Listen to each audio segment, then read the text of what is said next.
நடிகர் பரத் பாய்ஸ் திரைப்படத்துல அறிமுகமாகி அதுக்கப்புறம் நிறைய படங்கள் நடிச்சாரு. காதல் அப்படிங்கிற படம் வந்து அவருடைய கெரியர்ல ரொம்ப திருப்பு முனையா அமைஞ்ச திரைப்படம். அதை தொடர்ந்து நிறைய படங்கள்ல நடிச்சாரு. அமோகமான ஹிட் படங்கள் எதுவுமே கொடுக்க முடியல அப்படின்னாலும் நல்ல படங்கள்ல எல்லாம் நடிச்சிட்டு இருந்தாரு. சமீபத்துல அவருக்கு திருமணம் ஆச்சு. திருமணத்துக்கு அப்புறம் அவர் நடிச்சிட்டு இருக்கிற திரைப்படம் வந்து ஐந்தாம் தலைமுறை சித்த வைத்திய சிகாமணி அப்படிங்கிற படத்துல நடிச்சிட்டு இருக்காரு.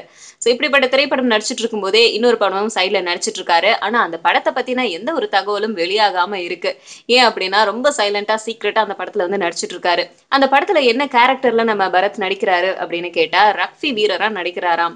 இப்ப வர நிறைய திரைப்படங்கள்ல ஹீரோஸ் எல்லாம் வந்து ஒரு குத்துச்சண்டை வீரர், அதுக்கப்புறமா வந்து ரேசர், இந்த மாதிரி நிறைய ஸ்போர்ட்ஸ் ஈவெண்ட்டை வச்சு நிறைய படங்கள்ல எடுத்துட்டு இருக்காங்க. அந்த வரிசையில பரத்தோடைய இந்த படமும் அமையும். இந்த படத்துக்கு என்ன தலைப்பு வச்சிருக்காங்க அப்படின்னு கேட்டா ஏழு கடல் தாண்டி அப்படின்னு தான் படத்துக்கு பேர் வச்சிருக்காங்களாம்.